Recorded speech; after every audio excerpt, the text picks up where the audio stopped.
Deux chiffres, 5 milliards. L'équilibre vacille.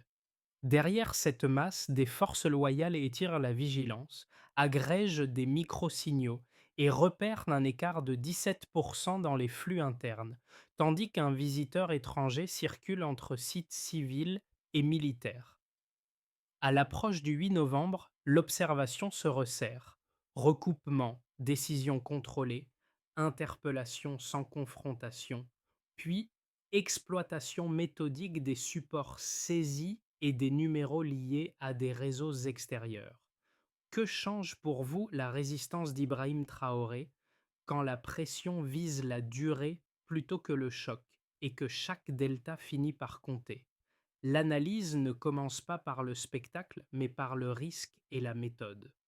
Comprendre la bascule sans extrapolation politique en suivant seulement les signaux. Ici, rien n'explose. Un système extérieur exploite une faille institutionnelle par dérive discrète, invisible, tant qu'elles ne sont pas reliées entre elles. L'enjeu devient alors opérationnel. Comment un État fragilisé maintient une cohérence stratégique durable lorsque la pression privilégie l'ombre, la patience et l'accumulation?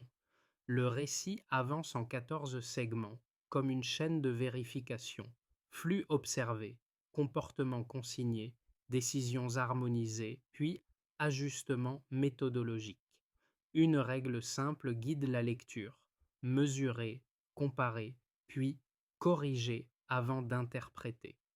Le passage décisif n'est pas l'identification d'un responsable, mais l'unification des lectures pour éviter des interprétations divergentes et restaurer une vision stable de l'ensemble. Chaque micro-variation sert d'indicateur, non de verdict, et la preuve se construit par comparaison plutôt que par intuition. Et si un simple 17% suffisait à changer l'angle, que déclenche le reste du puzzle une fois les supports saisis exploités? Un chiffre suffit à déplacer tout le cadre: 17% d'écart dans les flux internes. Pris isolément, il ne prouvait rien. Replacé dans une série temporelle plus longue, il a rompu la lecture initiale et imposé une comparaison méthodique. À partir de ce point, l'enquête cesse d'être une vérification technique pour devenir une compréhension structurelle où chaque variation doit être reliée à une autre avant toute décision. Le contexte compte. Les signaux n'apparaissent donc pas dans le vide. Des déplacements inhabituels d'un individu étranger entre sites civils et militaires sont consignés sans interprétation hâtive. Des contacts discrets sont notés, puis mis en regard de documents saisis antérieurement. Des numéros repérés dans ces supports recoupent des réseaux hors du pays. Aucun élément, pris seul, n'alerte. Ensemble, ils dessinent une architecture d'ingérence lente et patiente conçue pour exploiter des zones grises plutôt que provoquer une rupture visible. La méthode progresse par accumulation. Les équipes comparent des tableaux, distinguent fluctuations normales et anomalies persistantes, puis replacent les écarts dans une chronologie élargie. Le passage décisif n'est pas l'attribution d'une intention, mais l'harmonisation des lectures afin d'éviter des interprétations divergentes. Cette cohérence devient une condition de stabilité opérationnelle. C'est ici que la résistance d'Ibrahim Traoré apparaît en arrière-plan comme un repère fonctionnel. Elle ne s'exprime pas par un geste spectaculaire, mais par la continuité procédurale. Observer, recouper, décider sans précipitation. La pression extérieure ne vise pas un événement isolé. Elle teste la capacité d'un système à relier ses signaux et à corriger ses dérives avant qu'elles ne s'agrègent. Prenons un micro-cas. Un petit groupe d'officiers reçoit pour consigne d'enregistrer sans interpréter. Trajectoire, horaire, échanges jugés atypiques mais non illégaux. Tout est noté. Puis vient le croisement avec des numéros étrangers déjà identifiés. Enfin, la comparaison avec des schémas connus de circulation d'informations. Aucun signal ne déclenche d'alerte immédiate. C'est l'assemblage qui modifie la posture. La mini-révélation n'est donc pas une arrestation annoncée, mais un changement d'angle. Quand un chiffre modeste impose une méthode comparative, l'incident cesse d'être local et devient un cas d'école sur la résilience institutionnelle. Le fil conducteur de cette phase n'est ni une figure politique ni un service central, mais un petit groupe d'officiers chargés d'une tâche étroite et répétitive: observer sans interpréter. Leur rôle est grave et précis: enregistrer des déplacements, consigner des horaires, noter des échanges jugés atypiques, mais non illégaux. Rien de spectaculaire. Tout repose sur la régularité. Leur méthode suit une progression rigoureuse. D'abord, la consignation factuelle des trajectoires entre sites civils et militaires. Ensuite, le croisement avec des numéros relevés dans des documents saisis antérieurement.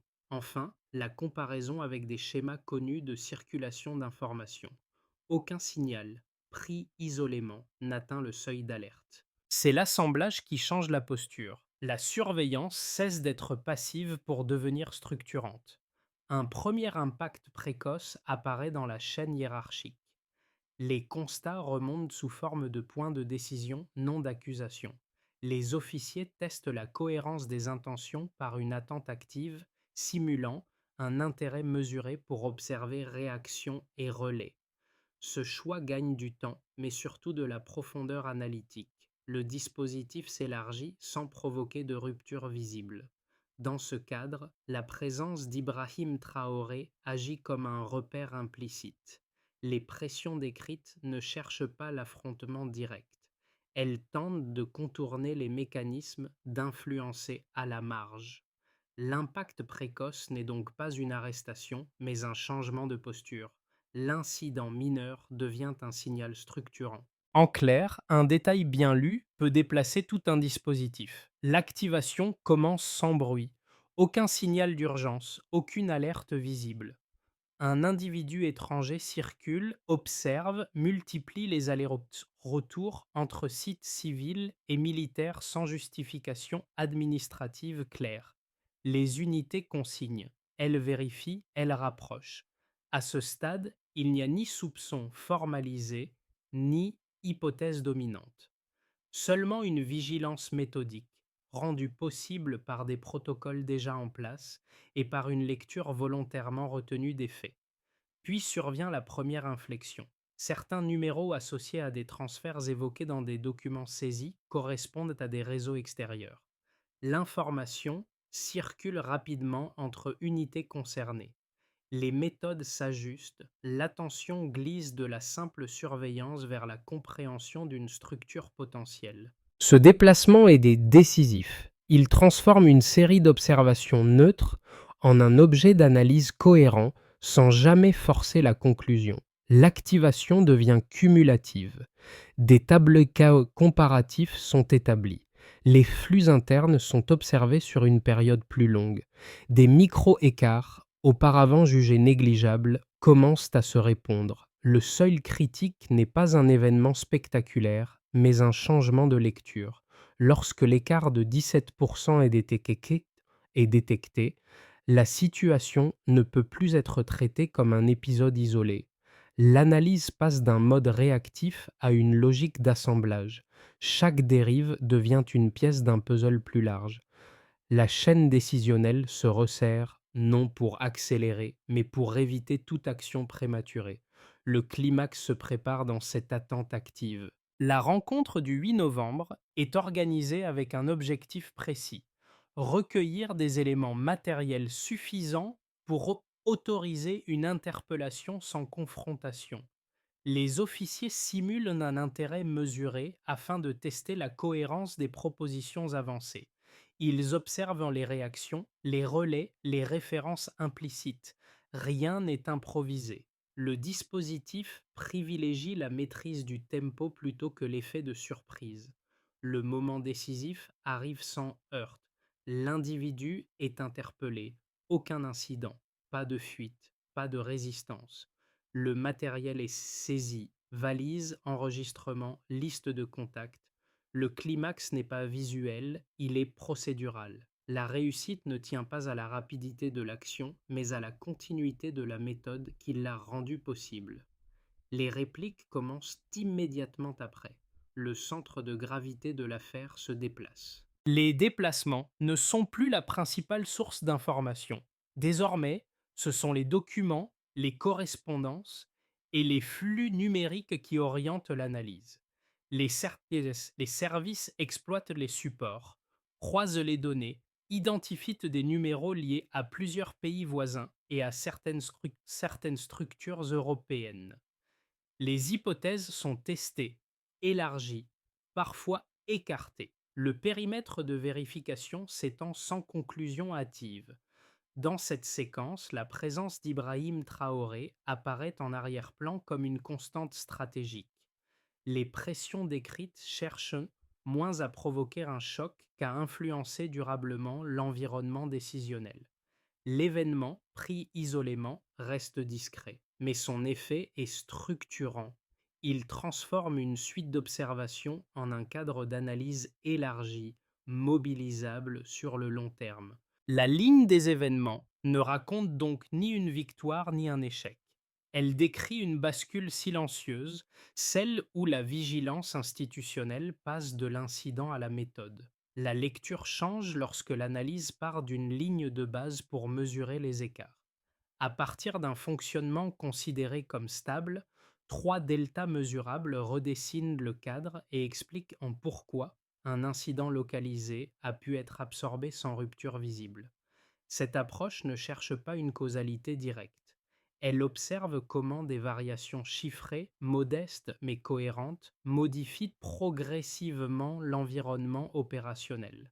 D'abord, on observe d'une progression de 37% des revenus issus de l'or. Ce saut marque une transformation mesurable dans la distribution interne des flux économiques. Il ne révèle pas une intention politique. Il indique un réajustement des circuits nationaux de ressources. Dans le contexte observé, cette variation agit comme un repère structurel. Elle montre que certains leviers internes gagnent en poids au moment même où des pressions extérieures cherchent des points d'entrée. L'augmentation ne protège pas en soi, mais elle modifie l'équilibre entre dépendance externe et capacités internes, rendant certains mécanismes plus lisibles. Ensuite, on constate une hausse de 28% des dépenses de sécurité sur un an. Cette évolution suggère un renforcement logistique et opérationnel par extension de capacité plutôt que par réaction ponctuelle. Formation, équipement, coordination. Technique. La donnée n'explique pas les décisions individuelles, mais elle éclaire le cadre dans lequel les équipes ont pu maintenir une surveillance prolongée. Ce renforcement permet de comprendre pourquoi l'observation méthodique du visiteur étranger n'a pas été interrompue par des contraintes matérielles. L'effort consenti en amont influence directement la qualité de détection des anomalies. Enfin, on note une baisse de 45% des aides extérieures conditionnées depuis fin 2023. Cette contraction signale un rétrécissement des apports financiers dépendant de mécanismes externes. Elle n'indique pas un isolement total, mais elle accroît la sensibilité du système aux variations internes. Lorsque les soutiens conditionnés diminuent, la capacité à absorber des pressions, y compris des tentatives d'ingérence ou de corruption, repose davantage sur la cohérence des institutions nationales et sur la robustesse des contrôles. Pris séparément, ces chiffres décrivent des évolutions sectorielles. Pris ensemble, ils composent un terrain de fond. Les anomalies dans les flux internes, l'attention portée aux déplacements inhabituels et la décision d'interpeller sans confrontation s'inscrivent dans un moment où plusieurs paramètres évoluent simultanément. Le cadre baseline delta permet précisément de relier le micro-événement à ces transformations plus larges, sans surinterprétation. Dans cette articulation, la résistance d'Ibrahim Traoré apparaît comme un repère fonctionnel plutôt qu'un moteur chiffré. Elle se manifeste par la continuité des procédures au moment où les deltas s'accumulent. Les chiffres n'expliquent pas l'affaire. Ils expliquent pourquoi elle a pu être traitée méthodiquement. Ils montrent comment un système soumis à des pressions extérieures peut rester lisible tant que ces variations sont mesurées, comparées et intégrées dans une lecture cohérente. L'intérêt des preuves quantitatives n'est donc pas de conclure, mais de cadrer. Elles fixent les limites de l'analyse, identifient des zones de vulnérabilité et éclairent les marges de manœuvre. Quand les deltas sont connus, la vigilance cesse d'être intuitive. Elle devient une pratique informée, capable d'absorber des chocs discrets sans rupture visible. Deux lectures techniques, toutes deux cohérentes dans leur logique interne, structurent l'interprétation des effets économiques et institutionnels observés. La première repose sur l'idée de dépendance structurelle. Selon cette approche, un État fragilisé demeure historiquement tributaire de partenariats extérieurs pour stabiliser ses chaînes d'approvisionnement, sécuriser certains équipements sensibles et amortir les chocs. Dans ce cadre, la baisse de 45% des aides extérieures conditionnées est lue comme un facteur de tension. Elle pourrait fragiliser la continuité de services critiques, ralentir des procédures et accroître la vulnérabilité face à des pressions organisées exploitant ces failles. La seconde lecture adopte l'angle de l'autonomie institutionnelle. Elle considère que la contraction des soutiens extérieurs peut coexister avec une réorientation interne des ressources. La progression de 37% des revenus issus de l'or est alors interprétée comme un levier compensatoire, capable de soutenir certains ajustements logistiques ou sécuritaires. Dans cette perspective, la résilience ne découle pas de la permanence des partenariats, mais de la capacité à internaliser des fonctions clés et à redistribuer plus efficacement les flux disponibles. L'incident étudié serait ainsi la preuve d'un système capable d'absorber une pression sans rupture visible. Ces deux thèses s'opposent par leur point de départ, mais convergent sur un élément factuel essentiel. Les deltas mesurables modifient le cadre d'action. La dépendance structurelle souligne les risques induits par la contraction des aides. L'autonomie institutionnelle met en avant les capacités d'adaptation révélées par les réajustements internes. Aucune des deux ne peut être invalidée par les données disponibles, car elles décrivent des mécanismes distincts opérant simultanément. La réponse la plus robuste consiste donc à les articuler. L'incident n'indique ni une rupture de dépendance ni une autonomie totale. Il montre comment un système peut rester fonctionnel lorsque des leviers internes se renforcent au moment même où certains appuis externes se réduisent. Dans cette zone intermédiaire, la résistance d'Ibrahim Traoré n'apparaît pas comme un choix idéologique, postologique, mais comme un point d'équilibre procédural. Maintenir la continuité, absorber les variations, éviter la surinterprétation. Cette lecture ne tranche pas le débat, elle clarifie les contraintes. Et cette clarification explique pourquoi la pression extérieure observée n'a pas produit l'effet attendu. Le point médian révèle un déplacement décisif. L'interpellation n'est qu'un seuil, tandis que l'exploitation méthodique des supports saisis redéfinit entièrement la portée de l'analyse. À partir de là, le suivi des comportements individuels cède la place à une cartographie progressive de connexions, de flux et de correspondances. Les documents, enregistrements et listes de contacts élargissent l'échelle sans modifier la méthode. Ce glissement change la lecture. Les numéros associés à plusieurs pays voisins et à certaines structures européennes n'établissent pas une preuve. Ils étendent le périmètre de vérification. L'enquête gagne en profondeur plutôt qu'en vitesse. Les hypothèses sont testées par recoupement, parfois refermées, parfois rouvertes, sans attribution hâtive. La pression extérieure apparaît moins comme un acte ponctuel que comme une logique de réseau diffuse conçue pour durer. Dans ce cadre, la place d'Ibrahim Traoré se précise. Il n'est plus seulement une cible implicite d'influence, mais un repère autour duquel s'organisent les mécanismes de résistance institutionnelle. La continuité procédurale prend le pas sur l'événement. L'enjeu devient la capacité du système à absorber, analyser et redistribuer l'information sans rupture. Le point médian n'apporte donc pas une révélation spectaculaire. Il apporte une certitude méthodologique, la pression vise la durée, pas le choc. Et ce déplacement silencieux conditionne la suite des effets bien au-delà de l'interpellation initiale. Les effets de la séquence révélée ne se mesurent pas à l'arrestation elle-même, mais à la manière dont l'incident reconfigure l'environnement opérationnel de quatre groupes distincts, chacun exposé différemment aux ajustements institutionnels. Le passage du comportement individuel à la cartographie de réseau impose une lecture transversale des conséquences sans projection politique ni amplification artificielle.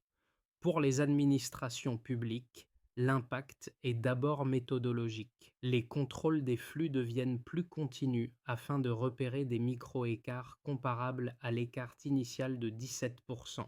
Les unités renforcent la coordination pour éviter les lectures divergentes, ce qui peut allonger certains délais. La priorité n'est plus la rapidité, mais la cohérence.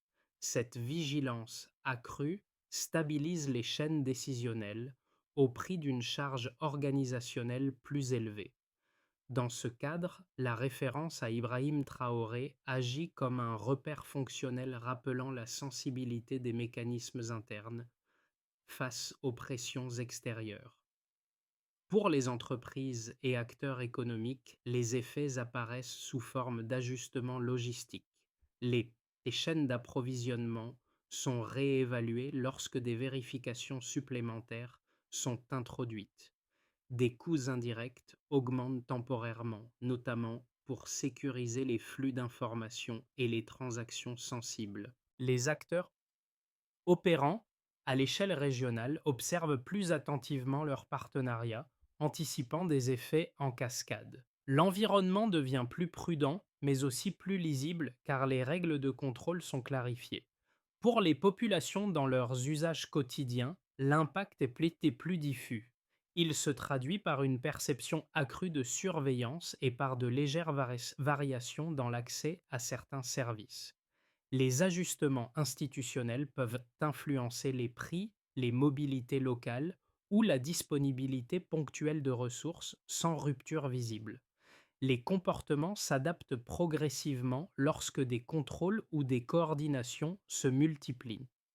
La stabilité ressentie dépend alors de la capacité des institutions à absorber ces ajustements sans perturber la continuité des services essentiels. Pour les territoires et régions concernés, enfin, l'exposition est territoriale. Les infrastructures locales absorbent des procédures renforcées, qu'il s'agisse de communication, d'analyse logistique ou de supervision. Les flux économiques régionaux peuvent connaître des décalages lorsque certaines opérations exigent une coordination plus étroite entre centres décisionnels. Les acteurs territoriaux évaluent la rapidité avec laquelle les dispositifs centraux stabilisent la situation afin d'éviter qu'une perturbation localisée ne s'étende. Pris ensemble, ces effets montrent que l'incident n'agit pas comme un choc unique, mais comme un ajusteur de système. La mention d'Ibrahim Traoré prend ici une dimension fonctionnelle. Elle signale un point de pression autour duquel les mécanismes se recalibrent. Les conséquences ne sont ni spectaculaires ni immédiates. Elles sont cumulatives et c'est précisément cette accumulation qui façonne la suite. À partir des mécanismes observés, il est possible de structurer trois scénarios prospectifs sans projeter d'orientation politique ni d'intention cachée. L'objectif n'est pas de prédire, mais d'identifier des trajectoires plausibles selon la stabilité des flux, la coordination institutionnelle et la capacité d'absorption des pressions extérieures. Chaque scénario sert d'outil de préparation plutôt que de verdict. Dans le scénario de base, si les paramètres actuels se prolongent, la vigilance accrue devient la norme. Les administrations consolidant les procédures issues de l'écart initial de 17% renforcent la cartographie des points de friction et poursuivent l'exploitation méthodique et des données saisies. Les ajustements restent progressifs. L'environnement extérieur demeure variable mais lisible. La cohérence opérationnelle s'est maintenue sans accélération notable ni rupture visible. Ce scénario repose sur la continuité des protocoles et sur une coordination suffisante entre unités avec des coûts organisationnels maîtrisés. Dans le scénario optimiste, si les capacités internes se renforcent plus rapidement, plusieurs facteurs convergent positivement. Les mécanismes de prévention gagnent en réactivité grâce au retour d'expérience. Les anomalies résiduelles diminuent à mesure que les seuils d'alerte sont affinés.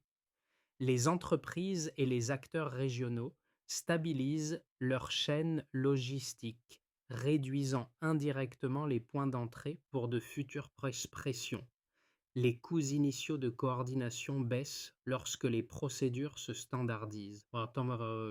Dans ce cadre, la résistance associée à Ibrahim Traoré se lit comme un levier de consolidation méthodologique plutôt que comme une posture conjoncturelle. Dans le scénario contraint, si les fluctuations persistent et que les pressions extérieures s'intensifient, l'absorption des écarts devient plus coûteuse. Les unités multiplient les vérifications. Les délais s'allongent. Les régions exposées ressentent davantage d'effets secondaires liés à la coordination renforcée. La continuité procédurale reste possible, mais sous tension constante, avec une mobilisation prolongée des ressources et une fatigue organisationnelle accrue. Pour lire ces hypothèses sans confusion, une recommandation s'impose. Considérer les scénarios comme des cadres de test. Ils permettent d'identifier les points sensibles, d'anticiper les frictions et d'ajuster les priorités. La question clé n'est pas lequel se réalisera, mais lequel le système est le mieux préparé à absorber. Les ajustements décrits ne restent pas confinés aux sphères techniques. Ils se traduisent par des résonances sociales distinctes selon les usages, les contraintes et les attentes de chaque groupe. Cette lecture n'entend pas conclure. Elle observe comment aucun même incident produit des effets dits différenciés dans la vie collective sans rupture visible. Chez les jeunes actifs et les débuts de parcours, la continuité d'accès à l'information devient centrale. Les procédures renforcées peuvent en modifier la rapidité de certaines décisions ou l'accès à des opportunités professionnelles liées à la coordination institutionnelle. L'enjeu principal réside dans l'adaptation, comprendre de nouvelles exigences, intégrer des protocoles plus stricts, ajuster les compétences attendues. La stabilité perçue dépend alors de la lisibilité des règles et de la capacité à anticiper les changements. Pour les ménages et les communautés locales, l'impact se mesure surtout à l'échelle du quotidien. Les ajustements institutionnels peuvent influencer ponctuellement les prix, la mobilité ou l'accès à certains services sans provoquer de discontinuité brutale. Les contrôles supplémentaires et les réorganisations modifient légèrement les routines. La résilience des circuits locaux devient déterminante pour maintenir la continuité des services essentiels. Du côté des acteurs mobiles, de la diaspora et des partenaires externes, la fluidité des échanges et la circulation de l'information sont décisives. Des perturbations structurelles, même limitées, peuvent entraîner des ajustements logistiques temporaires. La confiance repose sur la clarté des procédures et sur la cohérence des dispositifs mis en place dans le temps. Dans cet ensemble, la référence à Ibrahim Traoré fonctionne comme un repère analytique.